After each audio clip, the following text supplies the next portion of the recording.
के खातिर तो जोरदार तारीफ है। खुश आमदीद।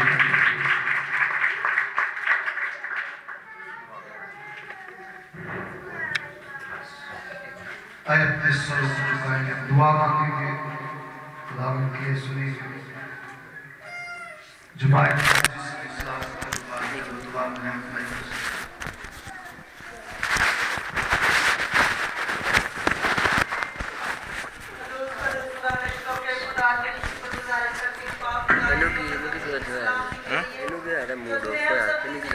बेइज्जती हुई। बेइज्जती भी बहुत जरूरी है ना उन्हें। ओके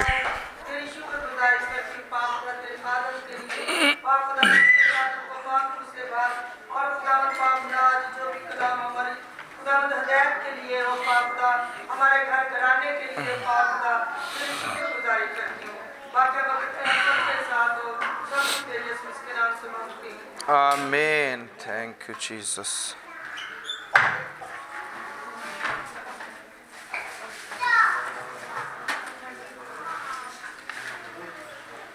खुदावंद तेरा शुक्र। Praise hallelujah. मसीह यीशु के जलाली पुरफजल और कुदरत वाले नाम में आप सबकी सलामती हो। जोरदार तालियां लगाएं मेरे यीशु के लिए। Praise the Lord. Hallelujah. Christmas के सीजन से हम गुजर रहे हैं और क्रिसमस हमें खुदा की मोहब्बत के बारे में बताता है।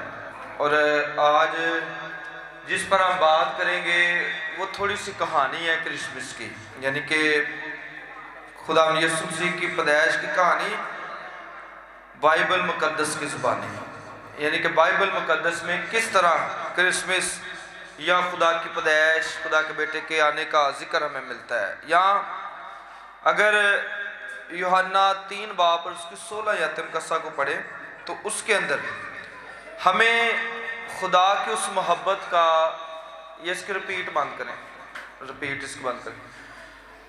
अगर हम यूहन्ना 3 बाब और उसकी 16 आयत मुकद्दसा को पढ़ें तो हमें खुदा की उस लाजवाब गैर मशरूद मोहब्बत का जो हमें पता लगता है वो किस तरह है, सुनिएगा। लिखा है, यहाँ भी आप देख सकते हैं, ये नीचे दुनिया का नक्शा बना हुआ है और ऊपर लिखा हुआ है, खुदा ने दुनिया से ऐसी मोहब्बत रखी जैसी का जिक्र ही नहीं है।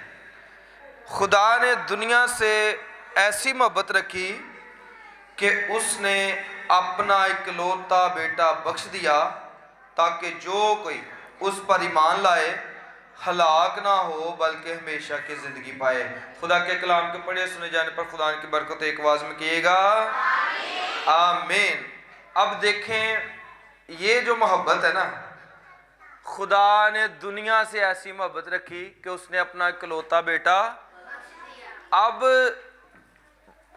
कलाम आज हमें सिखाएगा कि कलाम कहता है कि हमने भी एक दूसरे के लिए जान देनी है, जिमें यीशु ने जान दी थी ना। कलाम में आज हम पढ़ेंगे कि कलाम कहता है हमने भी एक दूसरे के लिए जान देनी है। कैसी अजीब बात है। यहाँ कोई वैसे मदद करने के लिए तैयार नहीं है, जान देना तो बहुत दूर की बात है। लेकिन यहाँ देखें कि खुदा ने दुनिया से ऐसी मोहब्बत रखी कि उसने अपना इकलौता बेटा, जो कोई भी अब उस पर ईमान लाएगा वो हलाक नहीं होगा। ये श्योरिटी है, ये तस्दीक है और इसमें कोई दो राय नहीं है। जो कोई भी मेरे यीशु पर ईमान लाएगा, और भाई कलाम कहता हलाक ना होगा बल्कि हमेशा की। और फिर जब ये वक्त पूरा हो गया, गलतियों 4 बाब और उसकी 4 आयत मुकद्दसा में लिखा है, लेकिन जब वक्त पूरा हो गया तो खुदा ने अपने बेटे को भेजा। जब वक्त पूरा हो गया ना, तो खुदा ने अपने बेटे को भेजा जो औरत से पैदा हुआ और शरीयत के मतहत पैदा हुआ। मैं उस दिन भी कह रहा था कि यीशु ने इंसानी रूप में आकर ना लोगों को तालीम दी। शायद यीशु कोई और तरह का होता ना, यानी कि देखने में अजीब तरीन होता, तो बड़े सारे लोग यीशु पर ईमान ले आते। अब यीशु जब चलता था तो वो आम लोगों की तरह लगता था। यीशु जब बातें करता था तो आम लोगों की तरह करता था, यानी कि उसने इंसानी रूप में रहते हुए सारा काम किया। और फिर अगर मुकद्दसा मरियम को देखते हैं, यूसुफ को देखते हैं, तो उनकी भी ज़िंदगी ना आम सी ज़िंदगी थी। कोई ज़्यादा अमीर नहीं थे, कोई ज़्यादा गाड़ियों वाले नहीं थे, यानी कि आम लोगों में रहकर उसने अंजील को फैलाया, जिस तरह हम आम लोग हैं, आम से हैं और हम अंजील को फैला रहे हैं। हालेलुया। जब वक्त पूरा हो गया तो खुदा ने अपने बेटे को भेजा। अब सुनिए, जो मैं आपको ये बताना चाह रहा हूं कि ये खुशी की बात है। दुनिया के अंदर 7 बरे आज़म हैं, 7 बरे आज़मों पर ये पूरी दुनिया है। पूरी दुनिया के अंदर 7 बरे आज़म हैं और सबसे बड़ा बरे आज़म एशिया है, जिसमें हम भी रह रहे हैं। एशिया बरे आज़म सबसे बड़ा है और खुशी की बात है कि यीशु भी एशिया के बरे आज़म से ही पैदा हुआ। हालेलुया। कह सकते हैं हम यीशु के ग्राही हैं, यीशु के बरे आज़म के रहने वाले हैं। ये हमारे लिए बड़ी ऑनर की बात है। इस बात को जब हम देखते हैं, कहानी को, आप सब इसको जानते हैं, जल्दी से हम करेंगे। जो यूसुफ है उसके बाप का नाम यकूब है और जो मरियम है उसके बाप का नाम एली है, यानी कि ये इनके बाप के नाम है। यकूब जो है यूसुफ है, उसका बेटा एली जिसकी बेटी मरियम है। और अब सब जानते हैं कि इनके आपस में मंगनी होगी। यकूब ने सोचा, इसी तरह एली ने सोचा, जो मरियम का वालिद है उसने सोचा कि हम इनकी ना मंगनी कर देते हैं। तो इन्होंने यूसुफ ने और एली ने यकूब ने और एली ने यूसुफ और मरियम की क्या कर दी है जी, मंगनी कर दी है। ये हम सब इस बात को जानते हैं, लेकिन यहाँ आप इनके बाप के नाम को नोट कर सकते हैं कि यकूब यूसुफ के बाप का नाम है और एली मरियम के बाप का नाम है। मत्ती की इंजील पहले बाब 18 में लिखा है, अब यीशु मसीह की पैदाइश इस तरह हुई कि जब उसकी माँ मरियम की मंगनी यूसुफ के साथ हो गई तो उनके इकट्ठा होने से पहले वो रूह कुद्दस की कुदरत से हामला पाई गई। अब ये जो फरिश्तों का पैगाम है ना, जो क्रिसमस का पैगाम है, वो सारा तो हम पढ़ते हैं ना, लेकिन उनमें ये बात जो मेरे यीशु ने की सबसे मुनफरद बात है। क्या कही, आलम बाला पर खुदा की तमजीद हो और ज़मीन पर उन आदमियों से जिनसे वो राज़ी है सुलह। ये क्रिसमस का पैगाम है। क्या पैगाम है क्रिसमस का पैगाम? सुलह। खुदावन यीशु मसीह सुलह कराने के लिए क्रिसमस को लेकर इस रोए ज़मीन के ऊपर आ गया। आगे बढ़ते हैं। मुल्क फ़लस्तीन है जहाँ मेरे यीशु जो है वो पैदा हुए हैं।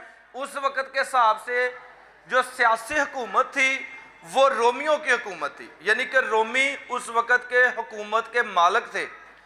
जिस तरह आज पाकिस्तान में रहते हुए हम अक़लियत हैं, हम मिनॉरिटीज़ हैं, यानी कि हम किस तरह हैं, अक़लियत है ना, हर चीज़ के लिहाज से हम कहते हैं कि यार हमारा भी पाकिस्तान है, ये है वो है। इसी तरह जो यहूदी थे, जहाँ से यीशु मसीह आया, वो अक़लियती कौम थी। जिस तरह आज हम हैं, उस वक़्त रोम के अंदर यीशु मसीह जिस कौम से तल्लक रखता था वो अक़लियती कौम थी, यानी कि वो मिनॉरिटी थी, वो अक़लियत के अंदर थे। हम सोच सकते हैं कि शायद उनको भी हमारी तरह नौकरियां ना मिलती हों। हम सोच सकते हैं शायद जिस तरह हमसे भी नफ़रत होती थी उसी तरह शायद उनसे भी नफ़रत होती हो। इस बात को हम देख सकते हैं। और जो तीसरा इसका बुनियादी जुज़ब है वो ये है कि नबूवती लिहाज से, नबूवती तबार से आसमान जो है वो बंद हो चुका है। जब यीशु मसीह से पहले जितने भी नबी आए, उसके बाद आखिरी नबी जो है वो मलाकी आया है। यहाँ आप देख सकते हैं, मलाकी जो है ये आखिरी नबी है। इसके बाद 400 साल तक आसमान ही बंद है, यानी कि 400 साल कोई कम अरसा नहीं है।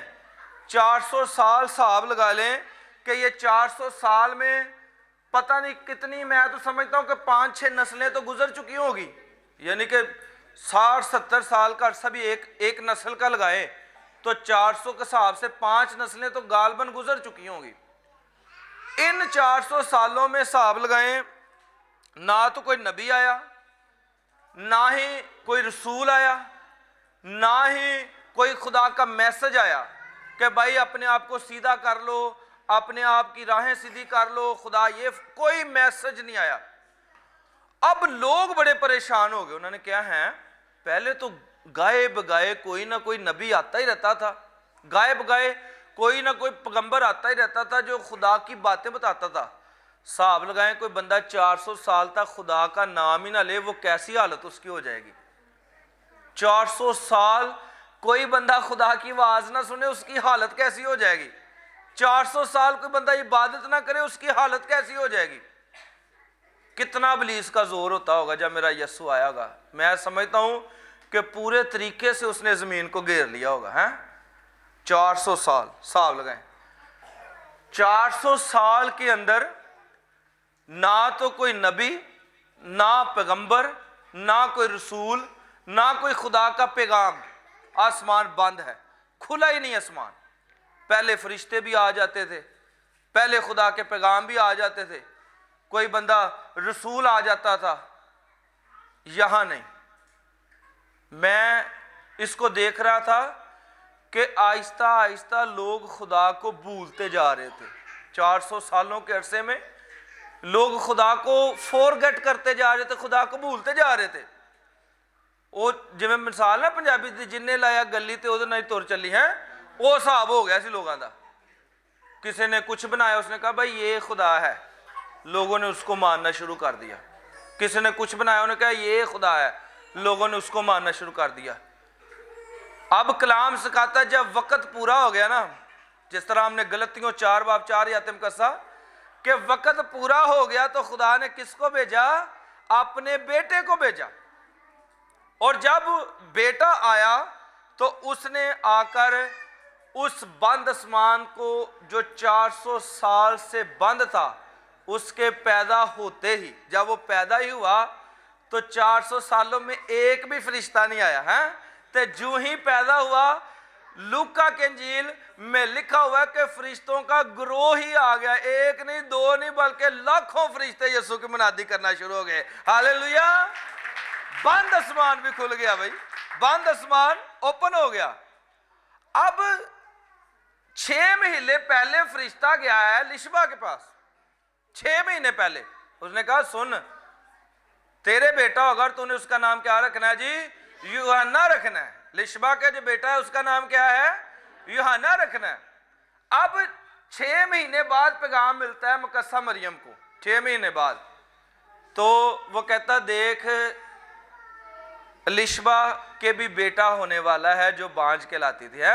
तो मरियम कन्फर्म करने लिए उसके कोल चल जाती है, कन्फर्म करने के लिए उसके घर जाती है। कलाम सिखाता है, इसको पढ़िएगा ज़रूर, लूका पहले बाब की 39 यातिम कस्सा में, कि जब मरियम एंटर ही होती है तो यूहन्ना को रूह कुद्दस के ज़रिए से बपतिस्मा मिल जाता है, क्योंकि यीशु एंटर होता है और वह कहती तेरे सलाम की आवाज़ से ही बच्चा मेरे पेट में उछल पड़ा। हालेलुया। उसी वक्त उसे बपतिस्मा हो जाता है। बात करने का मकसद यह है कि अलिशबा ने भी खुदा के कलाम पर यकीन किया और उसके बाद मरियम ने भी खुदा के कलाम पर क्या किया। ये स्टोरी है, ये क्रिसमस की स्टोरी है। सारा क्रिसमस इसके इर्द गिर्द ही घूमता रहता है। लेकिन जो बातें करने जा रहा हूं मैं ना, इसको भी आप जानते हैं कि यूसुफ जो उसे छोड़ देना चाहता था, फरिश्ते ने कहा नहीं छोड़ना, ये भी स्टोरी के अंदर है, इसको भी हम बाखूबी जानते हैं। अब उसने सफ़र किया, ये बहरा रोम है, ये उसका नक्शा है सारा। यहाँ से उसने सफ़र किया, सामरिया, कैसरिया, याफा, इन तमाम इलाकों से होकर उन्होंने सफ़र किया। अब पहुँच गए सफ़र करते करते सहराए के अंदर, बैतलहम के अंदर, सहराए बैतलहम के अंदर ये पहुँच गया सफ़र करते हुए। फरिश्ते ने ख्वाब में कहा था कि मरियम को नहीं छोड़ना, उसको ले चल। ठीक है, वो लेकर आ गया यूसुफ। आप इन सब बातों को जानते हैं। इस तरह खैमे लगाए जाते थे और यहाँ सिर्फ जानवर बांधे जाते थे। सुने इस बात को, खैमे लगाए जाते थे और जानवर बांधे जाते थे, और खैमों के बाद ये खुरलियाँ रखी जाती थी। ये जो खुरलियाँ हैं ये रखी जाती थी, जिनको चरनियाँ कहते हैं हम लोग। अब सारे ही जानते हैं कि जब मुकद्दस यूसुफ को, मुकस्सा मरियम को कहीं जगह ना मिली तो उन्हें कहाँ जगह मिली? इसी सहराए के अंदर मिली। आप सब जानते ना इस बात को, कहीं जगह नहीं मिली। उन्होंने कहा जानवरों के बनने वाली जगह आ गई है, जो उत्थे रहना चाहते हो तो रह लो हैं। तो सर्दी इंतहा दी, उन्होंने कहा चलो ठीक, उत्थे सानू भेज दो है। तो जब पैदाइश का वक्त आ गया तो यीशु भी पैदा हो गया। अब उनको कोई जगह नहीं मिली कि हम रखे कहाँ हैं, उन्होंने जगह ही नहीं मिल रही कि कितने रखी है, तो इसलिए उन्होंने थोड़ा सा घास फूस उठाया होगा, उन्होंने इसमें डाला होगा और इसमें यस्सू को रख दिया। बादशाह दा बादशाह जा गया की देन ली, निजात देन ली है। तो बादशाह मुनफरद तौर पर पैदा हो गया। पिछले दिनों एक साहब थे, इस्लामी स्कॉलर थे, वो बात कर रहे थे, कहता मैं अक्सर लड़ पड़ता हूँ लोगों से, मैं कहता हूँ तुम बताओ तो सही मुझे यस्सू के बारे में, और कोई उसकी तरह पैदा होकर तो दिखाए, बगैर माँ बाप के रुल कदस से पैदा होकर तो दिखाए, और भाई कोई उसकी तरह मरकर को दिखाए या उसकी तरह मरकर जिंदा होकर तो दिखाए। अब सुने, चरनी में आ गया बादशाहों का बादशाह सेरा के अंदर। ये क्रिसमस की स्टोरी है, ये हम सब इस बात को जानते हैं, लेकिन मैं एक तरफ की जानब आने लगा। इसके बाद मैं इसलिए नहीं रेफरेंस को रहा क्योंकि ये तो आपको सबको रटा हुआ है, सबको आपको पता है ये सारी चीजें। आगे बढ़ते हैं, यहां ग्रोह आ गया, फरिश्तों का ग्रोह आ गया, मनादी शुरू हो गया, आसमान बंद है, आसमान खुल गया। फरिश्तों ने कहा आलम बाला पर खुदा की तमजीद हो, और जमीन पर उनसे जिनसे वो राजी है क्या हो जाए जी, सुलह। क्रिसमस का पैगाम है सुलह। अब सुने इस बात को, ये वो चीज है जो उसने आकर कही। लूका निकालें जरा, लूका की अंजील निकालें मेरे साथ, लूका निकालें सभी, लूका की अंजील और उसका बाप नंबर 2 और उसकी 8 यातिम कसा को देखें जरा, 8 यातिम कसा, लूका की अंजील 8 से हम 13 यातिम कसा तक देखेंगे खुदा के कलाम को, 13 और 14। उसी इलाके में चरवाहे थे जो रात को मैदान में रहकर गल्ला की निगहबानी कर रहे थे, और खुदावन का फरिश्ता उनके पास आकर खड़ा हुआ, और खुदावन का जलाल उनके चौगिर्द चमका, और वह नहायत डर गए। मगर फरिश्ते ने उनसे कहा डरो मत, क्योंकि मैं तुम्हें खुशी की बिशारत देता हूं जो सारी उम्मत के वास्ते होगी, कि आज दाऊद के शहर में तुम्हारे लिए कौन पैदा हुआ है जी, एक मुनज्जी पैदा हुआ है। कहां पैदा हुआ है, यहां पैदा हुआ है, ये देखें यहां पैदा हुआ है, ठीक है। मुनज्जी दुनिया को बचाने वाले को कहते हैं, तो दुनिया को बचाने वाला पैदा कितने होया, हिसाब लो है ना, मुनफरद काम सारे नालों। कहता मैं तुम्हें खुशी की बिशारत देता, तुम्हारे वास्ते एक मुनज्जी पैदा हुआ है, यानी कि मसीह खुदावन, और उसका तुम्हारे लिए ये निशान होगा कि तुम एक बच्चे को कपड़े में लिपटा ते इत्थे पड़ा पाओगे। है हालेलुया। निशान वेख लो किड्डा अजीब जो है, पदैश भी अजीब है, चलना फिरना, और भाई मरना ते मर के जी उठना भी अजीब ही है। हालेलुया। निशान देख लो की दे रहे हैं, चरनी में पड़ा पाओगे, और लिखा है यकायक। यकायक क्या हुआ है, ये ग्रोह ऊपर भी फरिश्ते हैं नीचे भी फरिश्ते हैं। यकायक उस फरिश्ते के साथ आसमानी लश्कर की एक ग्रोह खुदा की हमद करती और ये कहती हुई कि आलमे बाला पर खुदा की तमजीद हो, और जमीन पर उन आदमियों में जिनसे वो राजी है सुलह। पैगाम फैला दो, कहता क्रिसमस का पैगाम यही है, पैगाम फैला दो और सुलह सुलह सुलह है। हर शय खत्म, 400 साल तो बंद सी समान, उन्हें आके सारा कुछ ठीक कर दिता, जमीन पे भी सुलह फैला दो है। ये क्रिसमस की स्टोरी शुरू हो गई। अब देखिए इस बात को, सबके साथ मेल मिलाप और यहां लड़ाई झगड़ा। अब 2 चीजें हैं, ये आखिरी बातों की तरफ मैं जा रहा हूं। उन्हें तो क्या आलमे बाला पर खुदा की तमजीद और जमीन पर जिनसे वो राजी है क्या हो जाए जी, तो इधर हो गया जिनसे वो सुलह नहीं उनसे खुदा राजी नहीं, जिनकी सुलह नहीं उनसे खुदा क्या है जी, राजी नहीं। अब ये बात सुने, खुदा नाराज हो जाए ये कोई मामूली बात है, खुदा साढ़े ने नाराज हो जाए कोई मामूली गल है, ये बहुत गैर मामूली बात है, ये नहीं होना चाहिए। सुने इस बात को, ये मैं आगे लेकर आ रहा हूं। क्या खुदाए वाहद का नाराज होना मामूली बात है? उस दिन हमने कलाम सुना पास्टर मनवर से, एक तो ये मनवर है ना, एक पास्टर मनवर साहब से है, और कहता खुदा मस्तूर हो गया है जब उसने चादर ली है। उसने कहा खुदा तुम्हारा मस्तूर हो गया है कि तुम्हारी दुआएं अब उस तक नहीं पहुंचती। क्यों नहीं पहुंचती? और भाई क्योंकि उसने तो पैगाम दिया आलमे बाला पर खुदा की तमजीद हो और ज़मीन पर उनसे जिनसे वो राज़ी है क्या हो जाए जी? सुलह। अब क्या खुदा वाहिद का नाराज़ होना कोई मामूली बात है? अगर हम फिक्र कर रहे हैं कि भाई हमने कपड़े लेने हैं, हमने ये करना वो करना है, तो भाई कोई नाराज़ ही रह गया तो फिर क्रिसमस की स्टोरी तो स्टोरी ही रह जानी है, क्रिसमस की कहानी तो कहानी रह जानी है। फिर तो यही काम हो जाना है। इधर यही जिनमें सुलह नहीं उनसे खुदा राज़ी नहीं है। खुदा ज़मीन पर उन आदमियों से राज़ी है जिनमें क्या है जी? सुलह है। क्रिसमस की कहानी स्टोरी तो ये कह रही है। अब देखे इस बात को, ये रेफरेंस निकाले पहला यूहन्ना और उसका 3 बाब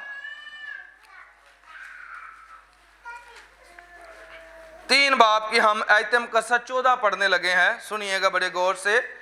पहला यूहन्ना 3 बाब 14 आयत मुकद्दसा लिखा हुआ है, सुनिएगा बड़े गौर से। 13 से मैं पढ़ने लगा हूं। ऐ भाइयों,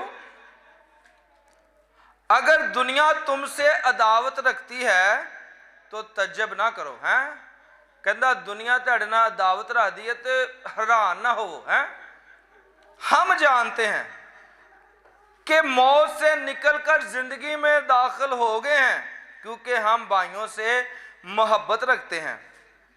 जो मोहब्बत नहीं रखता वो मौत की हालत में रहता है। हालेलुया। समझ ले, जिनके अंदर मोहब्बत नहीं, कलाम दसदा मौत की हालत है। जब ये दोनों भाइयों में लड़ाई हुई ना तो यही था, मोहब्बत नहीं रही थी तो भाई ये हो गया है। समझ ले, यही बात है। अब जो कोई अपने भाई से अदावत रखता है, सुने ऐसे नहीं कह रहे जिनसे वो राजी उनमें सुलह, जो कोई अपने भाई से अदावत रखता है वो खूनी है। अदावत रखना ही कहता खूनी है। समझ लो, पहले तो खून करना पैंदा सी ना, तो इंसान खूनी हुंदा सी। है इसने तो खून किया ना, काइन ने हाबल को मार डाला। सुने, जब हाबल मर गया तो काइन को तो तब खूनी कहा गया ना। कलाम दसदा जो अपने भाई से अदावत रखता भाई वो क्या है? खूनी है। सजा भी खूनी जैसी होगी। फिर खूनी अगर कह रहा है तो सजा भी खूनी जैसी है। सुने आगे भी, जो कोई अपने भाई से अदावत रखता है वो खूनी है और तुम